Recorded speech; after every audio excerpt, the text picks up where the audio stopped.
For the past 35 years, Metroid has been one of Nintendo's best and most influential franchises. Both as a side-scrolling action game and a first-person adventure, this series redefined genres every step of the way. With the release of Metroid Dread, I want to go back in time to see what critics thought of all the classic games when they first came out. To do that, we're going to look back at 2 decades worth of old magazine issues to see how Electronic Gaming Monthly ranks the Metroid franchise. From sequels to spin-offs to better-looking remakes, this is what the review crew thought of Samus and her never-ending fight to rid the universe of all those pesky Metroids.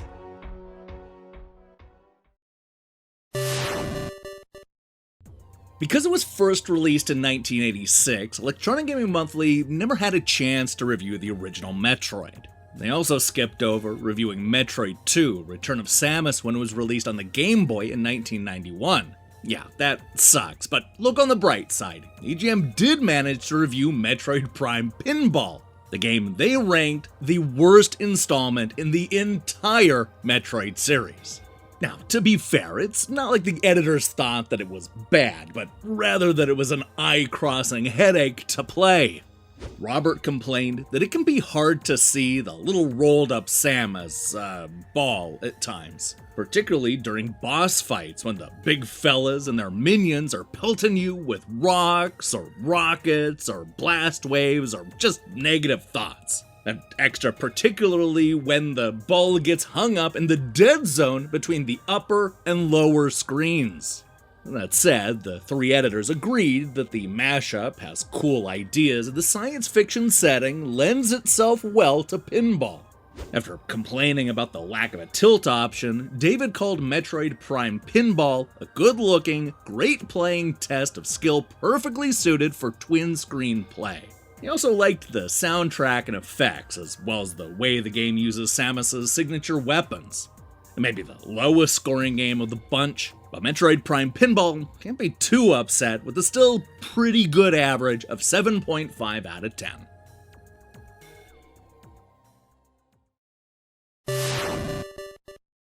"20 years after revolutionizing 2D adventure games, Metroid had somehow turned into an equally acclaimed 3D series.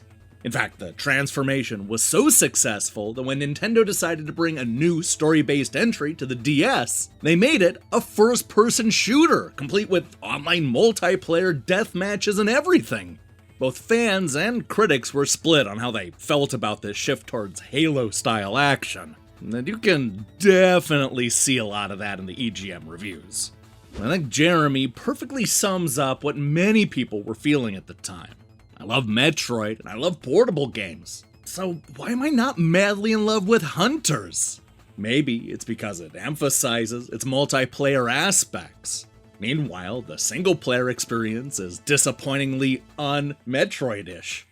Shane agreed with Jeremy's mixed take. It's a shame that the single-player adventure can't live up to the Prime heritage. Here, you guide Samus across multiple planets while amassing alien artifacts. And though the varied environments and open-ended progression represents innovation the franchise needs, the half-assed execution won't win any awards. Electronic Gaming Monthly did like certain aspects, such as the amazing 3D visuals, but hated the reliance on the touchscreen and lacking level designs. With very little enthusiasm, Metroid Prime Hunters averaged a so-so 7.7 out of 10.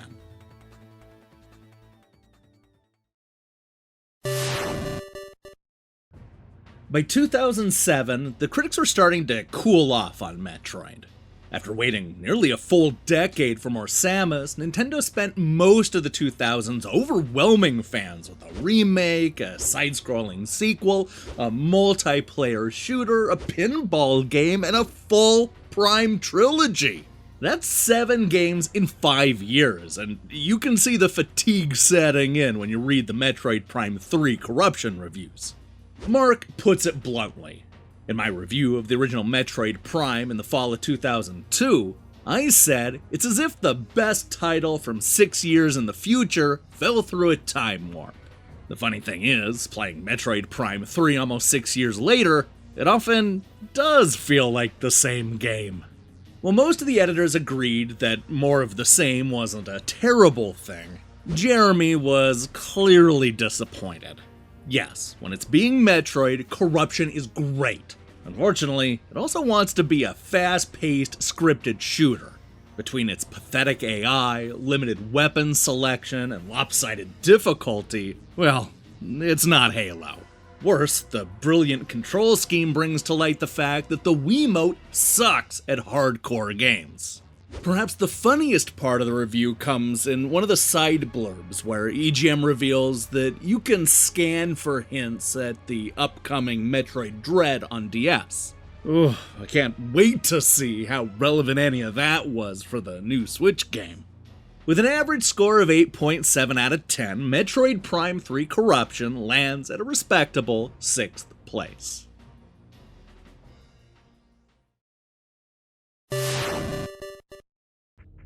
Now, here's a fun fact. When Electronic Gaming Monthly went to rank the top 100 games of all time back in 2001, it was none other than Super Metroid that topped the list. While that's certainly impressive, Samus's 16-bit outing is just gonna have to settle for 5th place on this countdown. Oh, how things changed for the long-running franchise after they published that feature. EGM raved about Super Metroid at the time, and it's easy to see why. Al explains that Nintendo pulled out all the stops with quite possibly the greatest action-adventure game ever created. Graphics, impressive. Music and sound, ultra cool. Gameplay, awesome. Ed agreed, explaining that he was a big fan of the original, and this game brought back so many good memories for me. This definitely seemed to be the trend among all the reviewers. The review crew agreed that the sequel blows the original away. With 9s across the board, Super Metroid sets the bar real high in 5th place.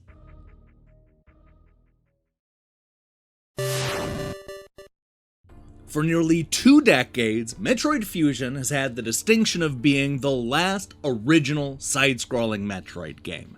That talk has finally come to an end thanks to the release of Dread, but you have to admit that Fusion had quite a run. This Game Boy Advance title was basically everything the editors wanted after Super Metroid, and while it may have taken 8 years for Nintendo to finally do something with Samus, the review scores suggest that it was worth the wait. Or as Milkman puts it, Fusion is proof that you can never have too much of a good thing. The artwork is fantastic with all sorts of cool effects, and of course the classic Metroid gameplay remains entertaining and rewarding as ever. While Mark liked the sequel, he had a surprisingly harrowing story to go with his praise. This game almost killed me. Rather than stop playing Fusion while standing on the bus to work, I risked keeping both hands on my Game Boy Advance, almost flying out the front windshield at a sudden stop. That's how bad you'll want to continue the game once you start. The 3 editors liked the flawless gameplay and gorgeous graphics, but were less impressed by the navigation rooms that limited exploration. Yeah, they felt that it was more linear than past installments. With an average score of 9.2 out of 10, Metroid Fusion has a slight edge over Super Metroid.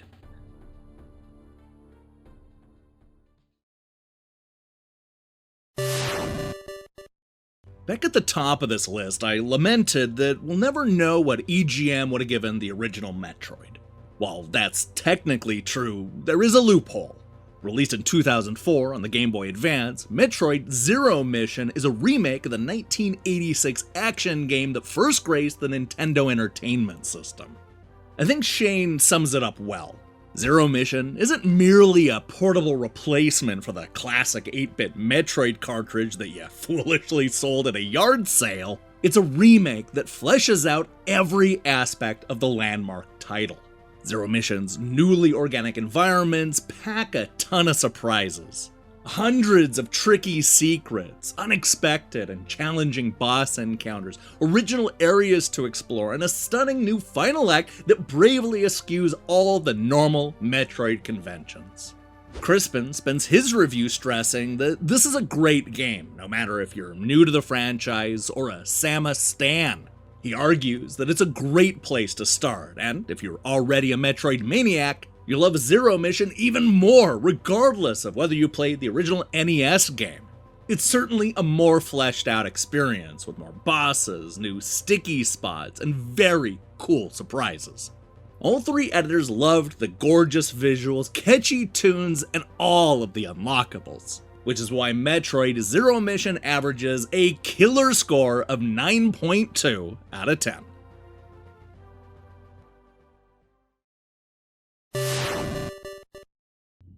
You know, sometimes a game is so groundbreaking and revelatory that everything that comes after it just feels like a big disappointment.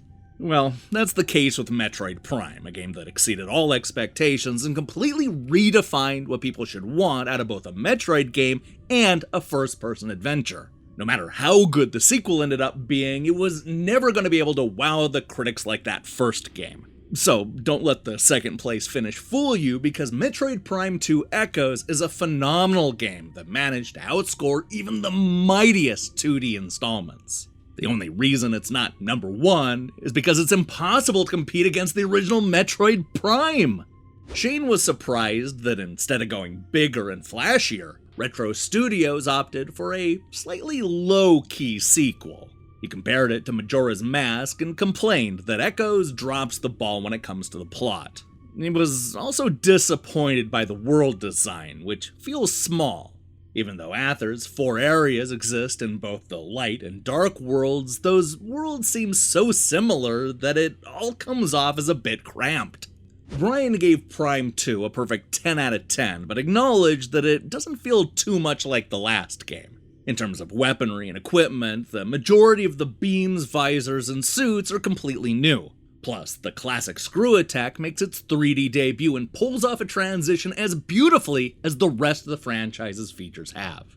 With an average score of 9.3 out of 10, Metroid Prime 2 Echoes has earned its place as one of the very best games in the franchise's long life.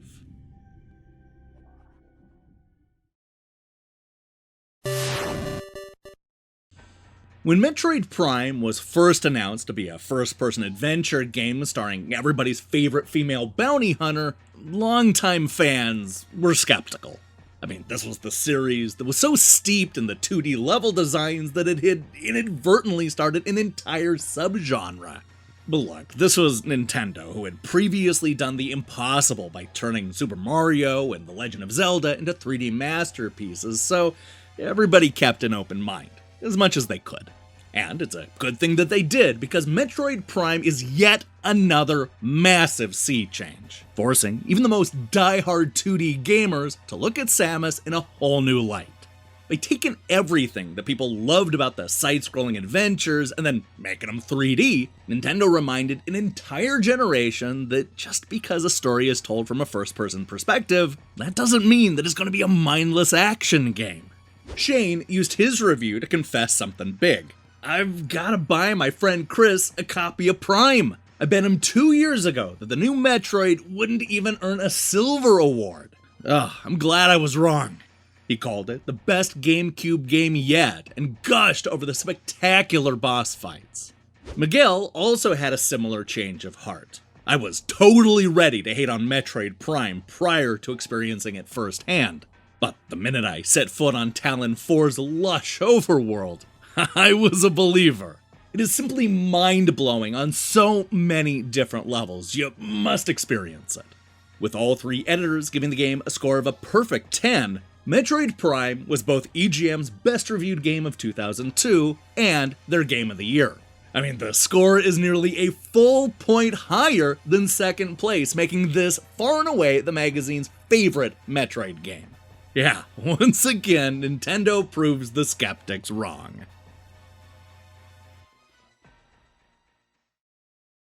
Hey, thanks for watching me count down Electronic Gaming Monthly's favorite Metroid games. If you liked what you saw here, then you should know that we have a lot more of these EGM Ranks episodes where we count down things like Castlevania and Virtua Fighter and more. We've also counted down the magazine's best and worst reviewed games going year by year, so check that out in the full playlist. Now, here's the question I have for you. How would you rank the Metroid series? Do you think that EGM got it about right? Perhaps you'd rearrange the order and maybe add in Metroids 1 and 2. Let me see your rankings in the comments below. In other news, we'll be back next week with a review of Super Monkey Ball Banana Mania, as well as a very scary episode of Game Over. If that sounds good to you, then I strongly recommend you click that subscribe button and support what we're doing here. Until then.